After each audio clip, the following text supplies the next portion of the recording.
দোলের দুপুরে মর্মান্তিক পথ দুর্ঘটনায় মৃত্যু হলো দাদু নাতনির।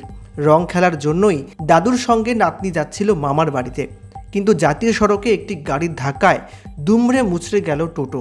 জলপাইগুড়ি মেডিকেলে নিয়ে যেতেই সব শেষ জানালেন কর্তব্যরত চিকিৎসক। হোলির দিনে শোকের ছায়া জলপাইগুড়িতে। মোহিতনগর চৌরঙ্গি মোড়ের কাছে ঘটেছে এই ভয়ানক ঘটনা। পাঙ্গা বটতলা থেকে মোহিতনগরের দিকেই যাচ্ছিল দুজনে। বছর 55 দাদুর সঙ্গে ছোট্ট নাতনিটি প্রাণ হারায়।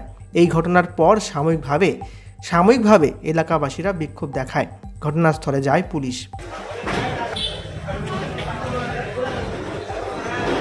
10 টাকার রং বিক্রি না করায় মুদি দোকানিকে মারধর, বাধা দিতে গিয়ে মাথা ফাটল দুজনের। দোল উদযাপনের মাঝে সামান্য ঘটনায় ব্যাপক অশান্তি ফুলবাড়ির জামুরি ভিটায়। সন্ধ্যায় পাড়ার এক যুবক দোকানে গিয়ে 10 টাকার রং কিনতে চান, কিন্তু খোলা রং বিক্রি করি না বলে দিতে চাননি দোকানদার। আর এতেই বেজায় চটে যান ওই ব্যক্তি। প্রত্যক্ষদর্শীদের মতে অভিযুক্ত যুবক জিতু সাহু পাড়ার মুদি ব্যবসায়ী সুভাষ পালের দোকানে এসে 10 টাকার খোলা রং কিনতে চেয়েছিলেন। দোকানদার খোলা রং দেবেন না বলায় তার সঙ্গে হাতাহাতিতে জড়িয়ে পড়েন, গালাগালি করে জামা ছিঁড়ে দেন। এদিকে ওই ব্যবসায়ীকে বাঁচাতে এগিয়ে গিয়েছিলেন আরও 2 যুবক, কিন্তু অভিযুক্ত তাদের ওপরও চড়াও হয়। ধস্তাধস্তির সময় মাথা ফেটে যায় তাদের।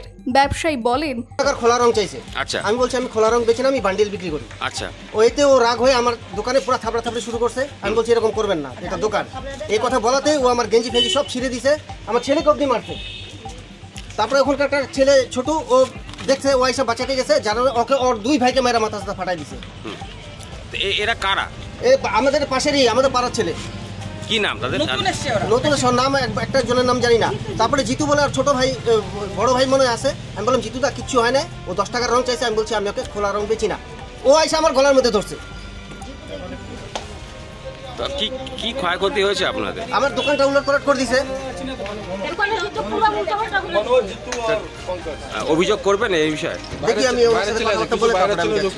কি নাম আছে আপনার? এটা কোন জায়গা?